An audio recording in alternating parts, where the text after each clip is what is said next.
नमस्कार दोस्तों, बात है मार्च 1660 की। छत्रपति शिवाजी महाराज पन्हाड़ागढ़ पर मौजूद है। तभी उनके गुप्तहेर बहिर्जी नायक लाते हैं एक बड़ी अहम खबर। शिवाजी महाराज का दुश्मन सिद्दी जोहर कुछ ही कोस दूरी पर मौजूद है और वो एक अफाट सेना लेकर महाराज पर हमला करने का इरादा रखता है। शिवाजी महाराज को निकल जाने का मौका बिल्कुल ही न देते हुए सिद्दी जोहर पूरे गढ़ को घेर लेते हैं। शिवाजी महाराज को लगता है कि सिद्दी जोहर महीने 2 महीने में घेरा हटा लेंगे, लेकिन जुलाई तक जब वो घेरा नहीं हटाता है तो महाराज चिंताक्रांत होते हैं। किले पर कुछ ही दिनों का खाने का सामान बचा है। इस हालात में किले पर और ज्यादा दिन ठहरना मुश्किल है। तभी और एक चिंता की खबर आती है कि पुणे पर शाहिस्ते खान चाल करने की फिराक में है। शिवाजी महाराज के साथ पन्हाला किले में कुछ 600 लोग मौजूद है, लेकिन सिद्दी जोहर के साथ है 10,000 से भी ज्यादा सैनिक, सैकड़ों घोड़े और ऊंट भी।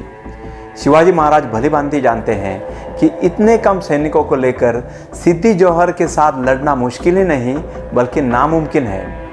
लेकिन कूटनीति के महानायक छत्रपति शिवाजी महाराज इस समस्या का एक चातुर्यपूर्ण हल निकालते हैं। महाराज एक षड्यंत्र रचते हैं जिसमें शिवा कासिद शामिल है। दोस्तों, ये नाम याद रखना क्योंकि महाराज का प्लान कामयाब करने में शिवा कासिद बड़ी ही अहम भूमिका निभाने वाले हैं। खैर, शिवाजी महाराज किले से गायब होते हैं। कितने ही घंटों तक सिद्दी जोहर को यह पता नहीं चलता कि शिवाजी महाराज गायब है। जब उसको ये मालूम होता है तो कोहराम मच जाता है। उसका जमाई सिद्दी मसूद 5,000 सैनिकों को साथ लेकर शिवाजी महाराज का पीछा करता है। आगे एक घाटी है जहां दोनों के सैनिक भिड़ते हैं और हो जाता है एक भयानक संग्राम। आगे बढ़ने से पहले आपसे अनुरोध है कि इस वीडियो को लाइक करना न भूलें, साथ साथ मेरे चैनल को भी सब्सक्राइब करें। 20 नवंबर 1659 में छत्रपति शिवाजी महाराज ने अफजल खान का वध करके आदिल शाह के दिल में अपना खौफ कायम किया। आदिल शाह छत्रपति शिवाजी को मिट्टी में मिलाना चाहता था, लेकिन छत्रपति शिवाजी को वो पकड़ नहीं पा रहा था। आखिर आदिल शाह ने सिद्दी जोहर को शिवाजी महाराज को खत्म करने के लिए भेजा। उसके साथ साथ था अफजल खान का बेटा भी, जिसका नाम था फाजल खान, जो बदले के आग में तड़प रहा था।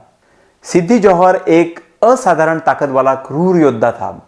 ये मूल अफ्रीकन वंश का था और इसका रौब दक्षिण कर्नाटक में चलता था।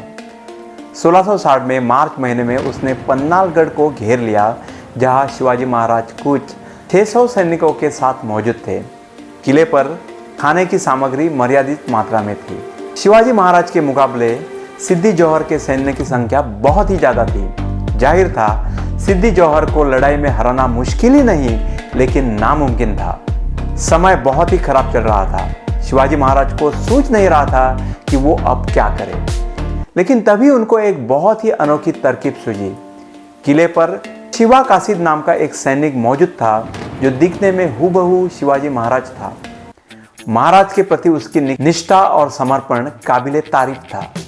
जब उसको प्लान समझाया गया तो वो खुशी से अपने प्राणों की आहुति देने के लिए राजी हुआ। महाराज ने सिद्दी जोहर तक अपना वकील भेजकर यह कहा कि छत्रपति शिवाजी उनका लोहा मान चुके हैं और वो समर्पण करने की सोच रहे हैं। सिद्दी जोहर इससे बहुत ही खुश हुआ। उसके सैनिक अब गाफिल हो गए। उनकी छावनी में खुशी का माहौल छा गया। लेकिन शिवाजी महाराज कूटनीति के सरताज थे। उन्होंने किले पर मौजूद अपने सैनिकों को 2 हिस्से में बांट लिया। शिवा कासिद को महाराज का पहराव पहनाया गया और उनके सर पर उनका मुकुट रखा गया। 12 जुलाई 1660 को रात के अंधेरे में शिवा कासिद के साथ कुछ सैनिक देकर उनको हेतुपूर्वक एक मार्ग से विदा कर दिया, जिसके आसपास सिद्दी जोहर के सैनिक तैनात थे। उधर शिवाजी महाराज ने कुछ 600 सैनिक अपने साथ रखे और बाहर जाने का और एक गुप्त रास्ता अपनाया। महाराज के साथ बाजी प्रभु देशपांडे, उनके भाई फुलाजी देशपांडे, शंभू सिंह जाधव और चुनिंदे बांदल सैनिक भी थे। उधर सिद्दी जोहर के सैनिकों ने शिवा कासिद को शिवाजी महाराज समझकर पकड़ लिया और इधर दुश्मन सैनिकों का ध्यान हटा देख शिवाजी महाराज अपने साथियों को लेकर सही सलामत किले से रुखसत हो गए। शिवाजी महाराज के सैन्य में अब खुशी का माहौल था, लेकिन ये खुशी ज्यादा देर तक टिकी नहीं। उधर अफजल खान के बेटे फाजल खान ने शिवा कासिद को पहचान लिया। बिना विलंब किए शिवा कासिद और उसके सैनिकों को मौत के घाट उतारा गया। इतना ही नहीं, सिद्दी जौहर के आदेश पर उनका जमाई सिद्दी मसूद 5000 घुड़सवार लेकर शिवाजी महाराज का पीछा करने लगा। मराठों का बुरा समय चल रहा था। महाराज के साथ उनके सेनापति बाजी प्रभु देशपांडे और कुछ 600 सैनिक थे। उनके सैनिक को बांदल भी कहा जाता था। बांदल मावल प्रांत के वफादार, फुर्तीले और लड़ाकू नस्ल के सैनिक थे। महाराज के साथ उनके गुप्तहेर बहिर्जी नाइक भी थे। सिद्दी जौहर के सैनिक अब कुछ ही मील दूरी पर थे। किसी भी समय वो शिवाजी महाराज से भिड़ सकते थे। बाजी प्रभु देशपांडे को जब इस बात की भनक लगी तो उन्होंने शिवाजी महाराज को मनाया कि उनका बचना स्वराज के लिए बहुत ही आवश्यक है। काफी मशक्कत के बाद शिवाजी महाराज वहां से अकेले निकालने को आखिर मान गए। उनका काफिला अब घोड़खिंड तक पहुंचा था। बाजी प्रभु, फुलाजी प्रभु, शंभू सिंह जाधव और कुछ 300 सैनिक घोड़खिंड में रुके। महाराज बाकी 300 सैनिकों को साथ लेकर घोड़खिंड से गुजरने लगे। इस खिंड के दोनों बाजू में कठिन पहाड़ थे और उनके बीच से एक पतला रास्ता गुजरता था और सिर्फ इस रास्ते से ही दूसरी ओर जाना मुमकिन था। शिवाजी महाराज सैनिकों के साथ जलद गति से उस रास्ते से निकल गए। निकलने से पहले उन्होंने बाजी प्रभु को गले लगाकर कहा कि जब वे विशालगढ़ पर पहुंचेंगे वो 3 तोपें दाग देंगे, जिससे बाजी प्रभु और उसके सैनिकों को पता चलेगा कि वो सही सलामत किले पर पहुंचे हैं। इधर बाजी प्रभु देशपांडे और उनके 300 सैनिक दोनों पहाड़ पर कमान संभाले हुए खड़े थे। उन्होंने अपने सैन्य को 5-5 टुकड़ों में भी बांट लिया था। उनके हाथ बड़े बड़े पत्थर नीचे गिराने के लिए बेताब थे। हर एक सैनिक हथियार से लैस था। खुद बाजी प्रभु एक दंडपत्ता लिए तैनात थे। दंडपत्ता एक तलवार जैसी धारदार चीज होती है जो तलवार से भी कई ज्यादा गति से चलाई जाती है। यह हथियार एक साथ 4-4 तलवार के समान काम करता है। बाजी प्रभु ने अपने सैनिकों को मौके के ठिकाने पर तैनात किया। चंद ही मिनट बीत गए और सिद्दी मसूद के सैनिक उस खिंड से गुजरने लगे। ताबड़तोड़ बाजी प्रभु के सैनिक उन पर टूट पड़े। दोनों तरफ से मोटे मोटे पत्थर के ऊपर गिरने लगे। सिद्दी जौहर के कई सैकड़ों सैनिक उधर ही ढेर हुए। बड़ी घमासान लड़ाई हुई। बाजी प्रभु का एक एक सैनिक सिद्दी मसूद के 10-10 सैनिकों पर भारी पड़ने लगा। अगर सिद्दी मसूद का कोई सैनिक इस हमले में बच के अगर आगे भी निकला तो उसको काटने के लिए बाजी प्रभु के कुछ और सैनिक आगे तैनात थे।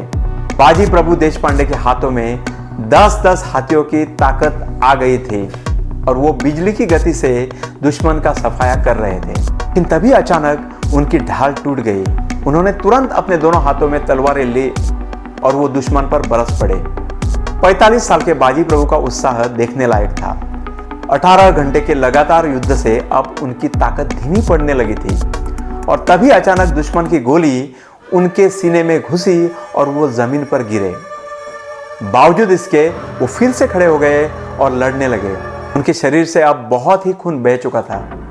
कुछ मराठा सैनिक समय सूचकता दिखाकर उनको कुछ दूरी पर ले गए और खुद वापस आके लड़ने लगे। बाजी प्रभु देशपांडे के कान अब तोपों की आवाज सुनने को बेताब थे। दोस्तों, तभी विशालगढ़ पे 3 तोपें बरस पड़ी। इसका मतलब यह था कि शिवाजी महाराज सही सलामत उधर पहुंचे थे। उसी समय बाजी प्रभु देशपांडे ने अतीव समाधान से अपने प्राण त्याग दिए। दोस्तों, जिस खिंड में यह लड़ाई हुई उसका नाम था घोड़खिंड। लेकिन बाजी प्रभु के बलिदान के बाद शिवाजी महाराज ने इस खिंड का नामकरण पावन खिंड किया। पावन यानी पवित्र। ध्यान देने वाली यह बात है कि शिवा कासिद, जिसने शिवाजी महाराज के लिए अपने प्राण त्याग दिए, वो नाभिक समाज से आते हैं, जो एक पिछड़ा हुआ समाज है। जिस बाजी प्रभु देशपांडे ने अपने प्राण शिवाजी महाराज के लिए न्यौछावर किए, वो ब्राह्मण समाज से आते हैं। खुद शिवाजी महाराज क्षत्रिय समाज से आते हैं। शिवाजी महाराज के एक सूबे के गवर्नर का नाम था इब्राहिम, जो मुसलमान था, और एक मुसलमान सिद्दी हिलाल शिवाजी महाराज के सैन्य टुकड़ी का नेतृत्व करता था। शिवाजी महाराज की स्वराज की संकल्पना जाति, धर्म और पंथ के लोगों के लिए थी जो स्वराज के प्रति वफादार थे। महाराज स्त्रियों के प्रति आदर रखते थे। उस समय के रीति अनुसार जब दुश्मन की औरतें सैनिकों के हाथ लगती थी तब उनके साथ बहुत ही बदसलूकी से पेश आया जाता था, लेकिन शिवाजी महाराज इसको एक्सेप्शन थे। शिवाजी महाराज को जब एक युद्ध में हारे हुए मुस्लिम सूबेदार की सुंदर पुत्रवधू को पेश किया, तब उन्होंने उनको माता कह के पुकारा और पूरे आदर के साथ उनको उनके पति के यहाँ भेज दिया। उनका दुश्मन औरंगजेब था, इस्लाम नहीं। इस्लाम के प्रति उन्होंने कभी भी दुश्मनी का भाव नहीं रखा।